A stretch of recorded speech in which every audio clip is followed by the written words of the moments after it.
नमस्कार दोस्तों, progressive classes में आपका स्वागत है। हम डिस्कस कर रहे थे सितंबर 2024 का प्रतियोगिता दर्पण, जिसमें ऑब्जेक्टिव क्वेश्चन को हम देख रहे थे। इसी में और भी कुछ जो शेष रह गए हैं उसको भी हम देख लेते हैं। तो हाल ही में किस मंत्रालय ने ग्रेट इंडियन बस्टर्ड और खरमोर संरक्षण के अगले चरण के लिए 56 करोड़ मंजूरी किए हैं? तो यह है पर्यावरण, वन और जलवायु परिवर्तन मंत्रालय। बस्टर्ड रिकवरी प्रोजेक्ट के तहत ये ऐसा किया गया है। ठीक है, इसमें और कुछ इंपॉर्टेंट जो है इसको भी हम देख लेते हैं क्या है। इसका जो वैज्ञानिक नाम है ग्रेट इंडियन बस्टर्ड का, वो है ऑर्डियोटिस नाइग्रेसेप्स।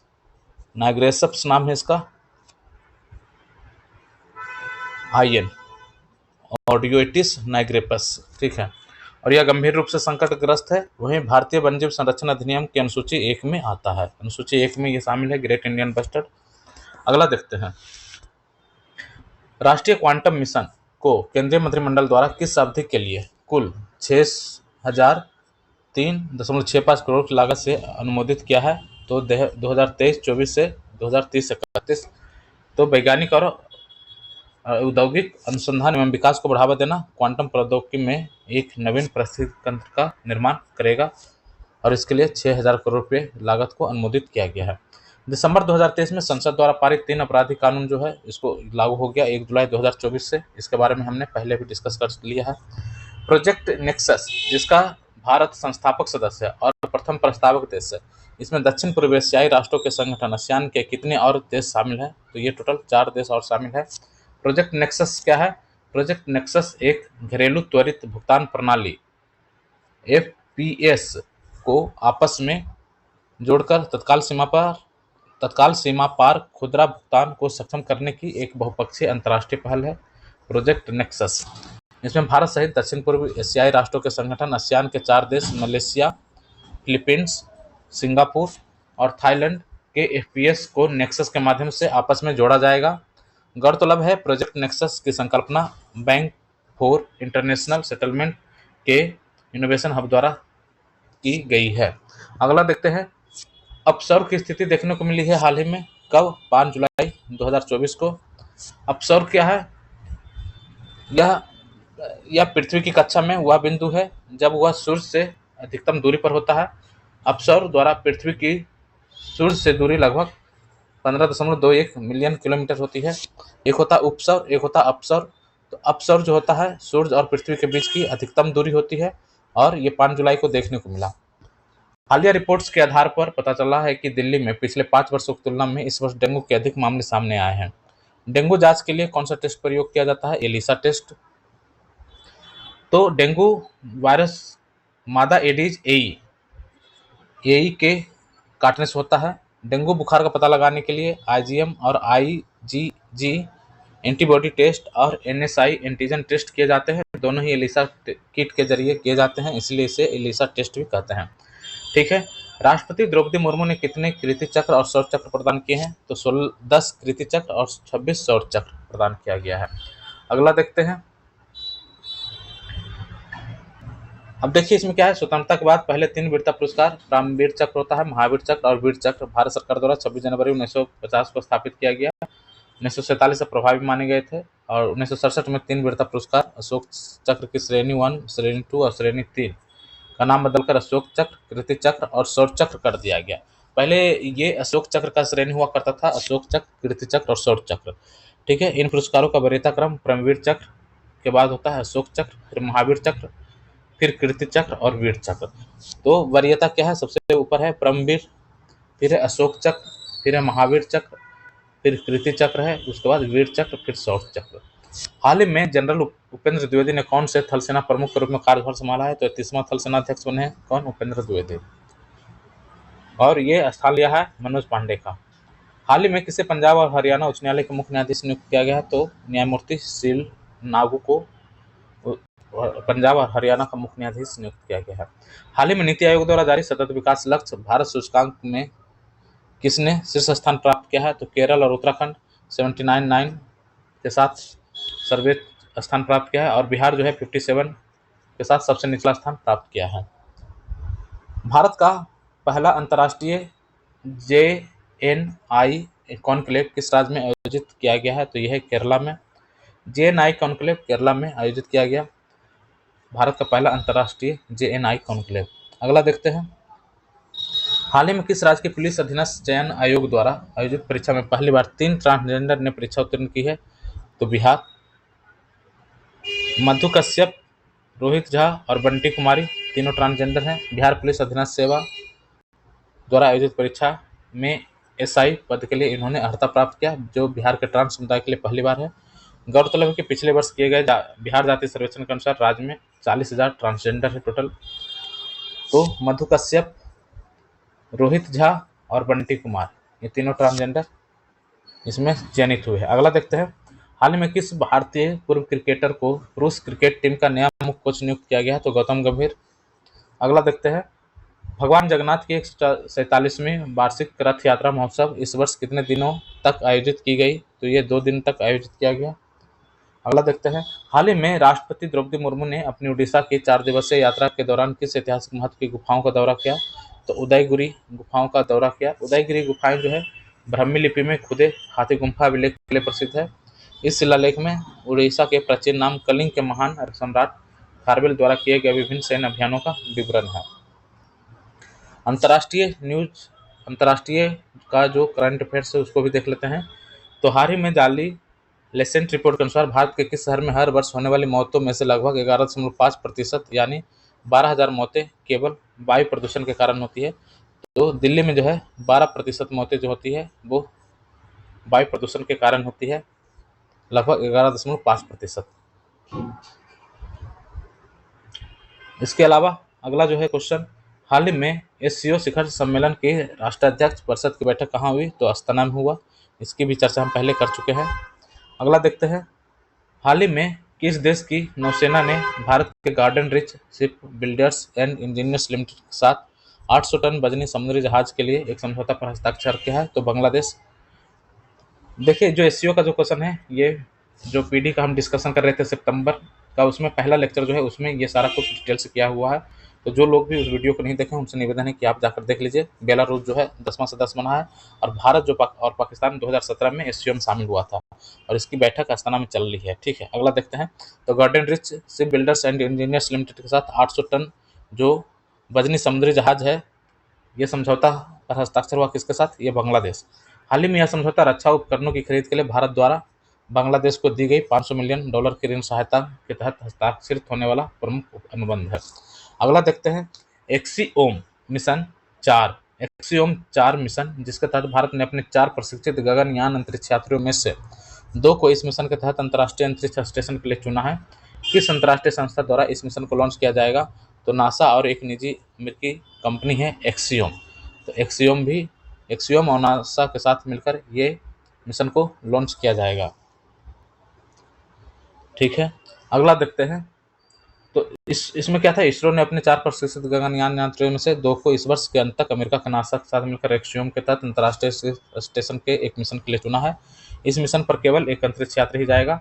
एक्सियोम 4 जो है मिशन नासा और एक निजी अमेरिकी कंपनी एक्सियोम स्पेस का चौथा निजी अंतरिक्ष यात्री मिशन है। हाल ही में किस व्यक्ति का मिर्गी के दौरे को नियंत्रित करने के लिए सफल मस्तिष्क प्रत्यारोपण किया गया है?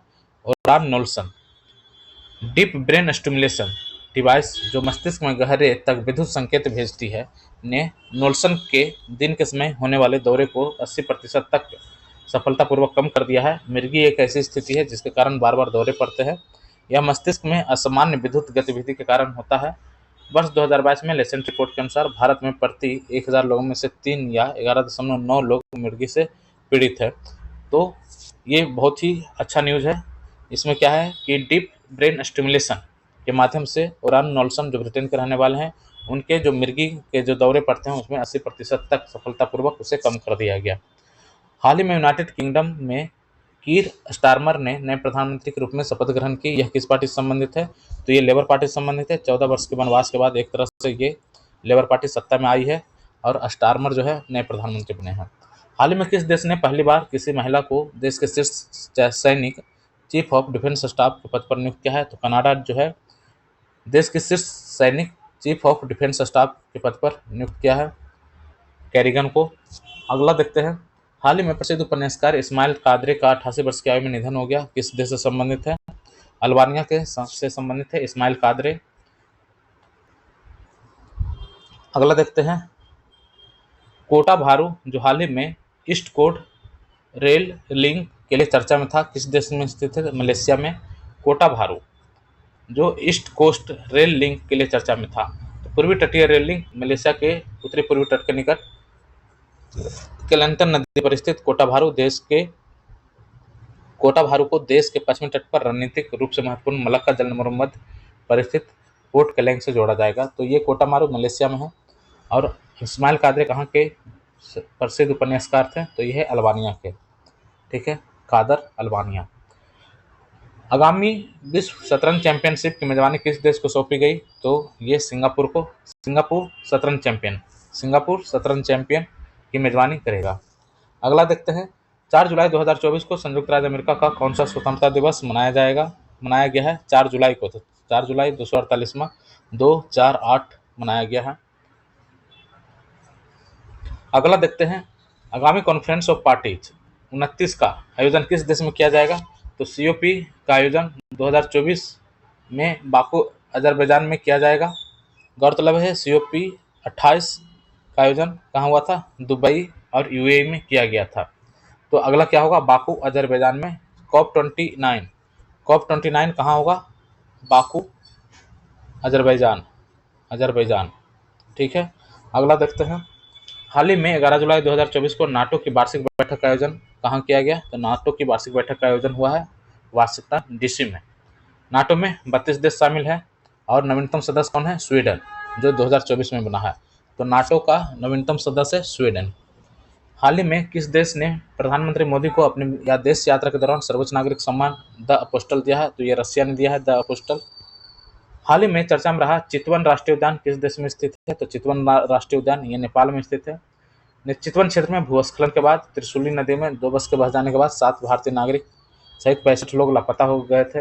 यह क्षेत्र चितवन राष्ट्रीय उद्यान के अंतर्गत आता है, जिसे 1973 में नेपाल के पहले राष्ट्रीय उद्यान के रूप में स्थापित किया गया था। तो ये हो गया ओवरऑल समसामयिकी, जिसमें राष्ट्रीय और अंतर्राष्ट्रीय मुद्दों को हमने देखा। अब देखते हैं 2024 PD का सार संग्रह, जो काफ़ी इंपॉर्टेंट होता है और यहाँ से डायरेक्ट क्वेश्चन देखने को मिलता है एग्जाम में। ठीक है, तो इसमें देखते हैं, इतिहास को 3 भागों में बांटने का श्रेय किस जर्मन इतिहासकार को दिया जाता है? तो क्रिस्टोफर सिलेरियस को। सबसे पहला जो है भारतीय इतिहास और संस्कृति देखेंगे। तो इसमें जो पहला क्वेश्चन है, इतिहास को 3 भागों में बांटने का श्रेय किस जर्मन इतिहासकार को दिया जाता है? तो क्रिस्टोफर सिलेरियस को। अगला देखते हैं, ऋग्वेद, यजुर्वेद, सामवेद और अथर्ववेद को सम्मिलित रूप से कहा जाता है संहिता। ऋग्वेद का 3रा, 9वां और 10वां मंडल समर्पित है किसको? 3रा, 9वां और 10वां मंडल किसको समर्पित है? तो 3रा सूर्य देवता एवं सावित्री को, 9वां हो गया सोम देवता और चतुष्वर्णीय। मतलब ये कहा जा रहा है ऋग्वेद का 3रा, 9वां और 10वां मंडल समर्पित है किसको? तो क्रमशः सूर्य देवता, सावित्री, सोम देवता और 10वां हो गया चतुष्वर्ण। 10वां मंडल में चारों वर्ण का वर्णन मिलता है, जो वर्ण 4 वर्ण है, ब्राह्मण, क्षत्रिय, शूद्र और वैश्य। तो चतुष्वर्ण का वर्णन कहाँ मिलता है? 10वें मंडल में मिलता है। 3रा मंडल में हमारा सूर्य देवता और सावित्री का चर्चा है और 9वां में सोम देवता का चर्चा है। ऋग्वेद, यजुर्वेद, सामवेद, अथर्ववेद के ब्राह्मण ग्रंथ हैं। तो देखिए, अथर्ववेद के जो ब्राह्मण ग्रंथ हैं, एक है वो है पंचविश। देखिए, इस एक करके इसको देखते हैं। ऋग्वेद, यजुर्वेद, सामवेद, अथर्ववेद के ब्राह्मण ग्रंथ हैं। तो ऋग्वेद के हैं ऐत्रेय और कौशिकी, यजुर्वेद के हैं तैत्तिरीय, सामवेद का है तैत्तिरीय और शतपथ। यजुर्वेद का हो गया तैत्तिरीय और शतपथ, सामवेद का हो गया पंचविश और अथर्ववेद का हो गया गोपथ। इस तरह से हमारा चारों का ब्राह्मण ग्रंथ हो गया। ऋग्वेद में क्या क्या है? टीके या केटी, ऋग्वेद में टीके, ऐत्रेय और कौशिकी है। यजुर्वेद में तैत्तिरीय और शतपथ है। शतपथ ब्राह्मण किसका भाग है? यजुर्वेद का। ये कई बार एग्जाम में पूछा जा चुका है। शतपथ ब्राह्मण यजुर्वेद का भाग है। तो ऐत्रेय हो गया किसका? ऋग्वेद का। और तैत्तिरीय हुआ यजुर्वेद का और शतपथ हुआ यजुर्वेद का। सामवेद का ब्राह्मण कौन सा है? पंचविश, सामवेद का पंचविश और अथर्ववेद का है गोपथ। अथर्ववेद का एक ही ब्राह्मण है, वो ब्राह्मण ग्रंथ है, वो क्या है, गोपथ। अथर्ववेद का एकमात्र ब्राह्मण ग्रंथ है, उसका नाम है गोपथ। सोम जो सामवेद है उसका है पंचविश। सामवेद का ब्राह्मण ग्रंथ है पंचविश। ठीक है, अगला देखते हैं। किस जैन ग्रंथ में महावीर के जीवन कृत्यों और अन्य समकालिकों के साथ उनके संबंधों का विवरण मिलता है?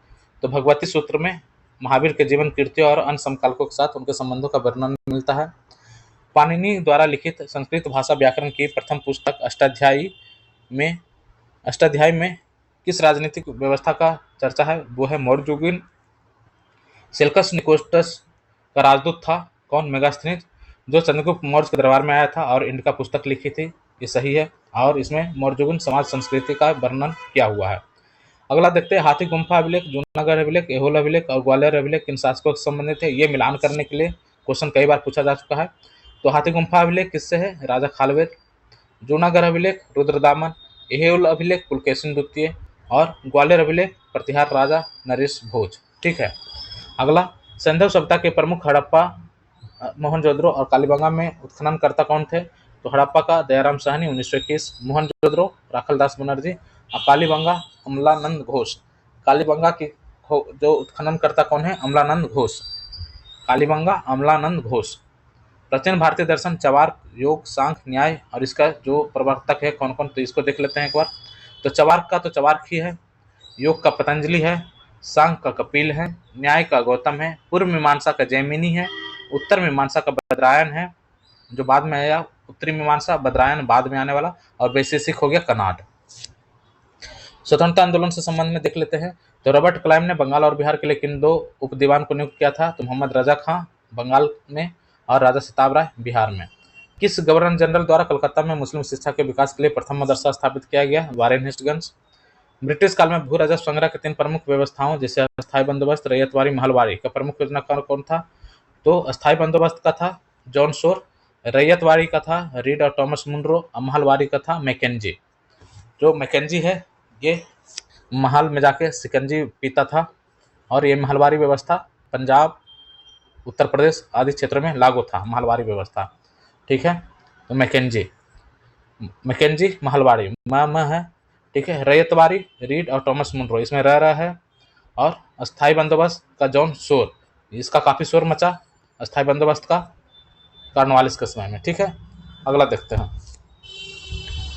1857 ईस्वी की महान क्रांति के 1857 की महान क्रांति के प्रमुख केंद्र जैसे इलाहाबाद, जगदीशपुर, बरेली में, इसमें नेतृत्वकर्ता कौन थे? तो इलाहाबाद में हो गया लियाकत अली, ला से लियाकत। जगदीशपुर में कुंवर सिंह तो है ही, बरेली में खान बहादुर खां है बरेली, और फैजाबाद में मौलवी अहमद उल्ला। ये यूपी पीसीएस वालों के लिए बहुत ही इंपॉर्टेंट क्वेश्चन है। फैजाबाद मौलवी अहमद उल्ला, बरेली खान बहादुर खां, बरेली में खान बहादुर खां। 1887 ईस्वी में किसने इंग्लैंड में भारतीय सुधार समिति की स्थापना की?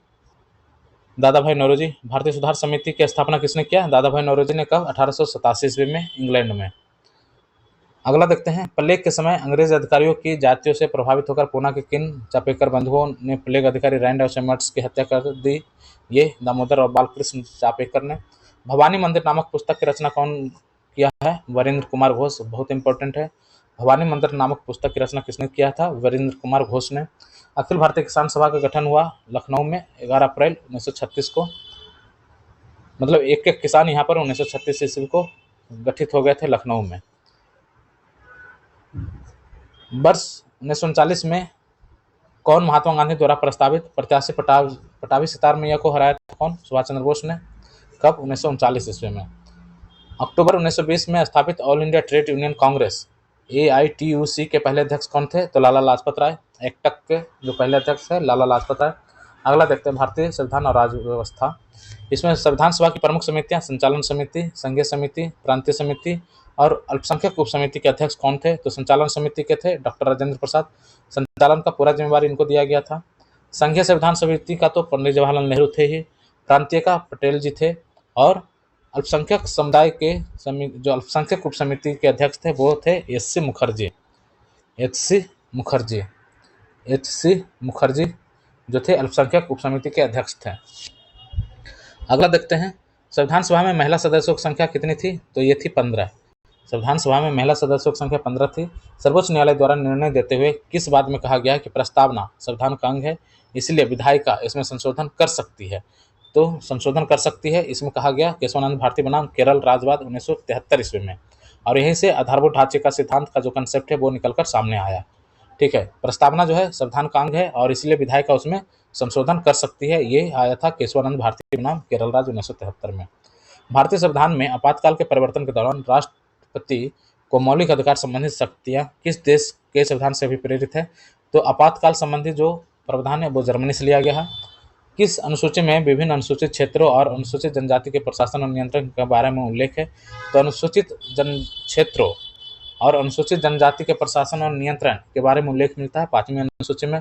भारतीय संविधान की 9वीं, 10वीं, 11वीं, 12वीं जो अनुसूची है किस संविधान संशोधन द्वारा जोड़ा गया? तो 9वां जो जोड़ा गया 1951 ईस्वी में पहला संशोधन था। एक मिनट, भारतीय संविधान में 9वीं, 10वीं, 11वीं और 12वीं अनुसूची, अच्छा ठीक है, अनुसूची के बारे में पूछा जा रहा है। जो 9वीं, 10वीं, 11वीं, 12वीं अनुसूची है संविधान के किन संशोधनों द्वारा जोड़ा गया है? तो 9वीं अनुसूची जोड़ा गया प्रथम संविधान संशोधन 1951 ईस्वी में। यहाँ पर जमींदारी उन्मूलन का प्रयास किया गया और इक्वल डिस्ट्रीब्यूशन की बात यहाँ पर कही गई थी। 1951 प्रथम संविधान संशोधन में 9वीं अनुसूची को जोड़ा गया, इसको न्यायपालिका के जुरिडिक्शन से बाहर रखा गया था। 10वीं 52वां संविधान संशोधन 1985 ईस्वी, यहाँ पे दल बदल संबंधित जो अधिनियम है ये यहाँ पे शामिल है। 11वां और 12वां 73वां 1992 में आया और 74वां 1992 में आया। ठीक है, 11वां पंचायती राज और 12वां नगरपालिका से संबंधित है, 92 में आया ये दोनों। ठीक है, 73 और 74। भारतीय संविधान के किस अनुच्छेद में कहा गया है कि नए राज्यों का निर्माण और वर्तमान राज्य के क्षेत्रीय सीमाओं या नामों में परिवर्तन संसद विधि द्वारा कर सकती है? तो संसद विधि द्वारा कर सकती है, ये अनुच्छेद 3 में कहा गया है। भारतीय संविधान के किस अनुच्छेद में कहा गया है कि नए राज्यों का निर्माण वर्तमान राज्यों के क्षेत्र, सीमाओं और नामों में परिवर्तन संसद विधि द्वारा कर सकती है? तो ये अनुच्छेद 3 में कहा गया है। अनुच्छेद 1 में पता होगा भारत राज्यों का संघ ऐसा लिखा हुआ है। 2 में पूरा राज्य क्षेत्र इसका विवरण दिया हुआ है और 3 में उसके नाम में परिवर्तन हो, क्षेत्रों या सीमाओं इसका परिवर्तन हो तो उसका जो अधिकार दिया गया है संसद को दिया गया, ये विधि द्वारा ऐसा कर सकती है। अगला देखते हैं, भारत सरकार द्वारा भारत रत्न, पद्म विभूषण, पद्म भूषण, पद्मश्री ये सब दिया जाता है, आदि पुरस्कार किस अनुच्छेद के तहत दिया जाते हैं? तो अनुच्छेद 18 के तहत। 18 में क्या लिखा हुआ है? उपाधियों का अंत, और यहाँ पर एक्सेप्शन दिया हुआ है तो इसी एक्सेप्शन के तहत ये सारे पुरस्कार दिए जाते हैं। भारतीय संविधान में दिए गए मौलिक कर्तव्यों भाग 4 क अनुच्छेद 51 क में माता पिता या संरक्षक द्वारा 6 से 14 वर्ष के बच्चों हेतु प्राथमिक शिक्षा प्रदान करना संबंधी 11वां मूल कर्तव्य किस संविधान संशोधन द्वारा जोड़ा गया? तो 86वां संविधान संशोधन 2002 के द्वारा जो है भाग 4 क अनुच्छेद 51 में माता पिता या संरक्षक द्वारा 6 से 14 वर्ष तक के बच्चों को प्राथमिक शिक्षा प्रदान करना संबंधी 11वां मूल कर्तव्य संविधान में जोड़ा गया है।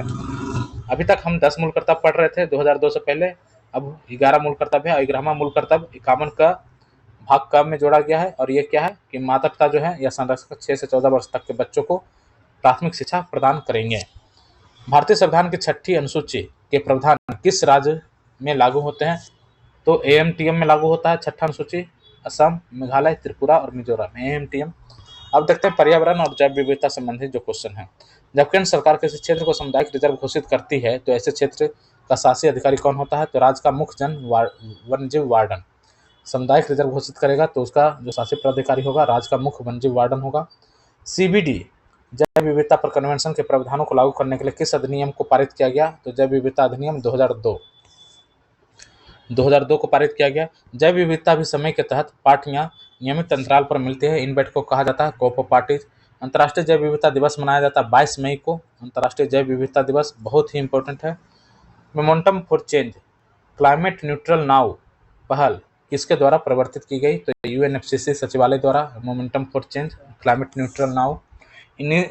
इन्वेसिव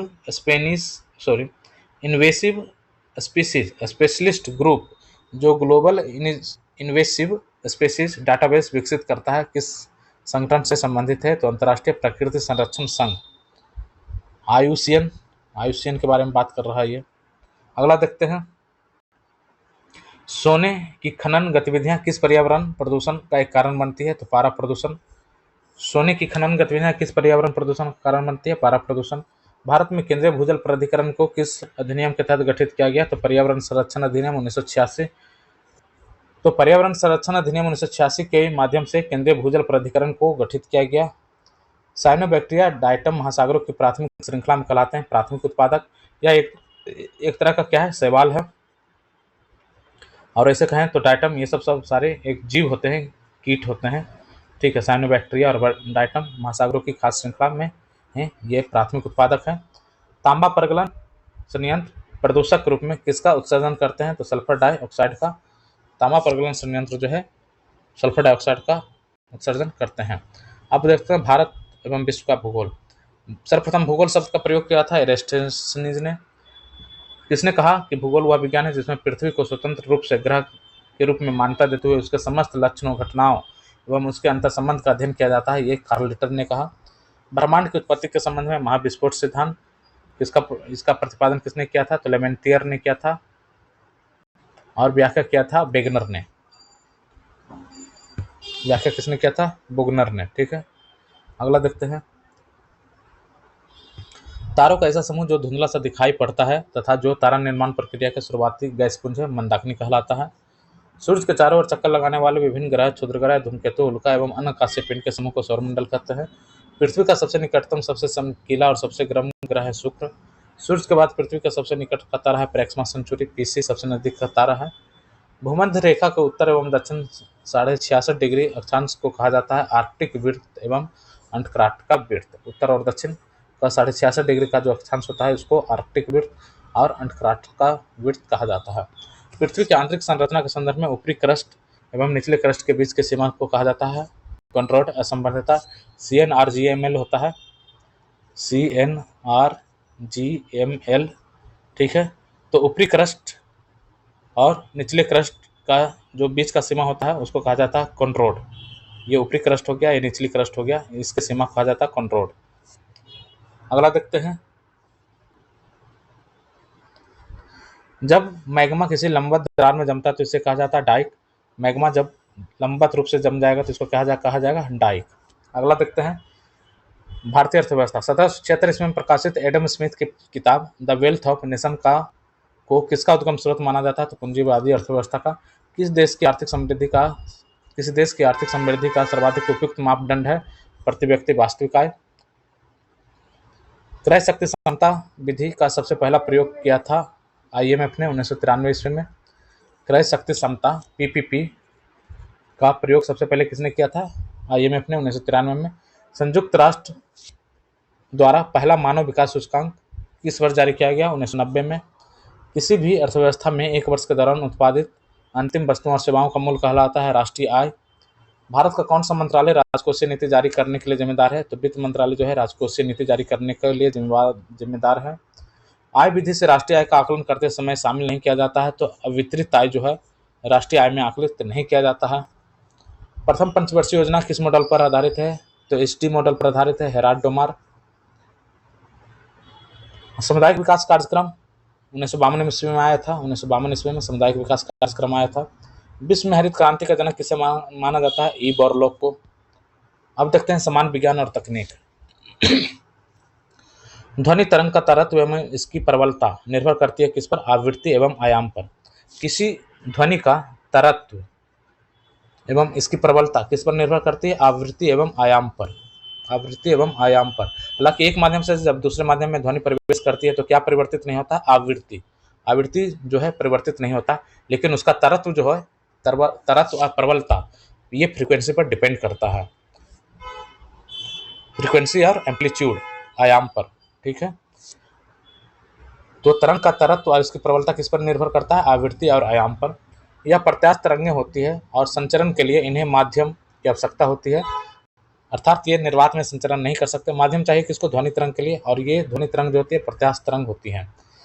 किस जगत जीव में केवल एक कोशिकीय जीव होगा? तो मुनेरा और प्रोटिस्टा में एक कोशिकीय जीव होगा। पीलिया, क्षय रोग, रेबीज और गठिया कैसे रोग है? तो ये जल संक्रामक बैक्टीरिया और वायरस एवं संक्रमण से उत्पन्न रोग है। तो पीलिया जॉन्डिस जो होगा ये जल संक्रामक रोग है। क्षय रोग बैक्टीरिया से जनित रोग है। रेबीज वायरस से जनित रोग है। गठिया संक्रमण से जनित रोग है, वायरस एवं संक्रमण। ठीक है, अगला देखते हैं। पराध्वनिक तरंगों की आवृत्ति कितनी होती है? तो पराध्वनिक तरंगों के अल्ट्रासाउंड की कितनी होती है? 20 किलो हर्ट्ज से अधिक। अगला देखते हैं। किसी धारा प्रवाहित तार के अक्ष से किसी विशिष्ट दूरी पर चुंबकीय क्षेत्र की तीव्रता निर्भर करती है तार के प्रवाहित धारा पर। कहा जा रहा है किसी धारा प्रवाहित तार के अक्ष से किसी विशिष्ट दूरी पर चुंबकीय क्षेत्र की तीव्रता निर्भर करती है तार की प्रवाहित धारा पर। अगला देखते हैं। एलईडी का पूर्ण रूप क्या हो गया? Light emitting diode. फॉस्फेरिक अम्ल किस प्रकार का अम्ल है? ये त्रिक्षारकीय अम्ल है। फॉस्फेरिक अम्ल एक त्रिक्षारकीय अम्ल है। ठोस कार्बन डाइऑक्साइड का ठोस बर्फ हो गया। फेफड़े से ऑक्सीजनीकृत होकर रक्त कहाँ आता है? तो बायां लिंग में। फेफड़ा से ऑक्सीजनीकृत होकर रक्त कहाँ जाएगा? बायां लिंग में जाएगा। तो बायां लिंग में शुद्ध रक्त का प्रवाह होता है। बायां लिंग में शुद्ध रक्त का प्रवाह होगा। ठीक है, अब ये बाल विकास और शिक्षा तंत्र है तो ये हमारे लिए इम्पोर्टेंट नहीं है। अगला देखते हैं इसमें क्या है। संप्रेषण संचार भी ये इम्पोर्टेंट नहीं है। ये यूपीपीसीएस वालों के लिए यहाँ से क्वेश्चन पूछे जाते हैं, संप्रेषण और संचार। तो इसको एक बार देख लेता हूँ। संप्रेषण अंतःक्रिया के रूप में परिप्रेक्ष्य के अनुसार प्रतिपुष्टि होती है, कभी कभार यह गैर इरादतन होती है। जटिल समस्याओं की स्थिति में समूह निष्पादन उच्चतर होता है केंद्रीकृत नेटवर्क में। प्रभावी संप्रेषण में अवरोधक माना जाता है नीति प्रवचन, निर्णय परक होना और संभावना प्रदायी टिप्पणियां। एक ऐसा सामूहिक प्रयास जो वैकल्पिक विचार उत्पन्न कर एक प्रबंधक को समस्या का समाधान करने में सहायता करता है, ब्रेन स्टॉर्मिंग कहा जाता है इसको। आमने सामने का संप्रेषण संदर्भ करता है समकालिक। अंतर्व्यक्तिक संप्रेषण का एक अन्य नाम है छिक संप्रेषण। अंतर्व्यक्तिक संप्रेषण में स्रोत प्रापक के प्रकार निभाए जाते हैं प्रत्येक व्यक्ति के द्वारा दूसरों के साथ प्रभावी संप्रेषण करने की किसी व्यक्ति की क्षमता कहलाती है अंतर्व्यक्तिक दक्षता। समस्त अंतर्व्यक्तिक संप्रेषण का अधिभावी विचारणीय तत्व है संदर्भ और निर्णय लेने का पहला चरण है विशिष्ट लक्षणों को स्थापित करना। ठीक है, अगला देखते हैं। कंप्यूटर ज्ञान ये हमारे लिए इंपॉर्टेंट नहीं है। कृषि देख लेते हैं एक बार, यहाँ से क्वेश्चन पूछा गया है कई बार। तो भारतीय कृषि अनुसंधान परिषद द्वारा भारत की मिट्टियों को 8 वर्गों में बांटा गया है। मृदा विज्ञान के अध्ययन को पेडोलॉजी कहते हैं। पुराने जलोढ़ मिट्टी को बांगर कहेंगे, नवीन को खादर कहेंगे। इसके अधिकता कारण लाल मिट्टी हो जाता है, लौह ऑक्साइड। केंद्रीय शुष्क क्षेत्र अनुसंधान संस्थान कहाँ है? जोधपुर में। हाइड्रोपोनिक्स के अंतर्गत किस प्रकार की कृषि पद्धति की जाती है? तो जल हाइड्रोपोनिक्स है तो हाइड्रो में होगा, जल में होगा। IR-20 किस प्रमुख फसल को अधिक देने वाला एक किस्म है? तो IR-20 चावल का है। भारत में हरित क्रांति की जन्मस्थली के पंतनगर उत्तराखंड। गुलाबी क्रांति संबंधित है झींगा मछली के उत्पादन से। गुलाबी क्रांति झींगा मछली के उत्पादन से। अगला देखते हैं। तंबाकू की पत्तियों को सुखाने की प्रक्रिया कहा जाता है क्यूरिंग। अब विविध में देख लेते हैं। तो इसकी राजधानियां दिया हुआ है। तो उज्बेकिस्तान की राजधानी कहाँ है? ताशकंद। ताश खेलता उचक उचक के, ये उज्बेकिस्तान वाले उचक उचक कर ताश खेलते हैं। ठीक है, तो ताशकंद हो गया। तजाकिस्तान का दुशांबे, उससे दुसिये नहीं, वो भी बढ़िया कंट्री है तजाकिस्तान। इसको तंज नहीं कसना है, दुसना नहीं है तजाकिस्तान। Kyrgyzstan Bishkek. किर्गिस्तान जो है बिस्किट बहुत खाता है। किर्गिस्तान एकदम बिल्कुल कड़क कड़क बिस्किट खाता है, बिस्केक। और तुर्कमेनिस्तान अशगाबाद। तुर्कमेनिस्तान अशगाबाद, तुर्क जो आए थे अश्व पर आए थे भारत, तुर्की लोग आए थे ना अश्व पर, तो वही अशगाबाद। तो इस तरह से याद कर लेना है। तो उज्बेकिस्तान ताशकंद उचक उचक कर ताश खेल रहे हैं। तजाकिस्तान इसको दूसरे नहीं, तंज मत कसिए। किर्गिस्तान बिल्कुल कड़क बिस्किट खा रहा है। और तुर्कमेनिस्तान अशगाबाद। प्रमुख जनजातियां पिग्मी, अगामी, एनू किस क्षेत्र में निवास करते हैं? तो Congo basin. Pygmy Congo basin में होगा। अंगामी कहाँ रहेगा? नागालैंड में। और एनू जापान में। जापान का एनू, अंगामी नागालैंड। मणिपुर पहाड़ियों से घिरा इम्फाल बेसिन उदाहरण है सरोवरीय मैदान का। मणिपुर में सरोवरीय मैदान है इम्फाल बेसिन। भारत की कौन सी नदी अपने भ्रंश घाटी प्रवाह के लिए प्रसिद्ध है? तो दामोदर नदी जो है अपने भ्रंश घाटी प्रवाह के लिए प्रसिद्ध है। प्रमुख मध्यकालीन पुस्तकें जैसे तबकाते नासरी किसने लिखा? मनाज-उस-सिराज ने। तारीख फिरोजशाही शम्स-उस-सिराज अफीफ ने लिखा। हुमायूं नामा किसने लिखा? गुलबदन बेगम ने। यूपीपीसीएस के लिए बहुत इंपॉर्टेंट है, ये एग्जाम में पूछा जाता है। इवन बीपीएससी के लिए भी इंपॉर्टेंट है। तो तबकात नासरी, मिनाजुल सिराज, तारीख फिरोज शाही, शमसे सिराज रफीक और हुमायूं नामा, गुलबदन बेगम। भारतीय भाषाओं का केंद्रीय भारतीय भाषाओं का केंद्रीय संस्थान कहाँ है? तो ये मैसूर में है। भारतीय भाषाओं का केंद्रीय संस्थान कहाँ है? मैसूर में है। किस जीव का रक्त सफेद होता है? तिलचट्टा का। किसे वायु प्रदूषण के जैविक सूचक के रूप में माना जाता है? तो लाइकेंस। गैस जो धान के खेत में उत्सर्जित होते तथा भूमि के तापमान में वृद्धि करती है वह हो गया मीथेन। स्वेज नहर क्षेत्र में उत्तर से दक्षिण दिशा की ओर पड़ने वाले झीलों का सही क्रम क्या है? तो स्वेज नहर क्षेत्र में उत्तर से दक्षिण जो पड़ता है वो है lake Manzala, Timsah, bitter lake, little great bitter lake और लिटिल बिटर लेक। ठीक है, ग्रेट बिटर लेक और लिटिल बिटर लेक। तो मंजला हो गया एमटी और बिटर लेक एमटीबी। ठीक है, तो लेक मंजला सबसे ऊपर में, फिर लेक टिम्सा, फिर ग्रेट बिटर लेक, उसके बाद लिटिल बिटर लेक। तो ये हमारा ऑब्जेक्टिव्स जो था ये यहाँ पे समाप्त होता है सितंबर 2024 का। इसमें कुछ और जो विशेष मिलेगा, समय मिलने पर हम इसको एक बार और रिवाइज करने की कोशिश करेंगे, और इसमें कुछ और जो इम्पोर्टेंट्स रह गए हैं उससे कलेक्ट करके हम आपके पास लाने का प्रयास करेंगे। ठीक है, तो अब हम जो अगला हम करेंगे वो अगस्त 2024 पीडी का ऑब्जेक्टिव डिस्कशन करेंगे और उसका डिस्क्रिप्टिव भी डिस्कशन करेंगे। तो इस चैनल को आप सब्सक्राइब कीजिए और इस वीडियो को दोस्तों के साथ शेयर कीजिए। आपको अच्छा लगता है या इसमें कुछ सुधार करने की ज़रूरत है तो आप हमें कमेंट में बताएं। तब तक के लिए धन्यवाद। जय हिंद।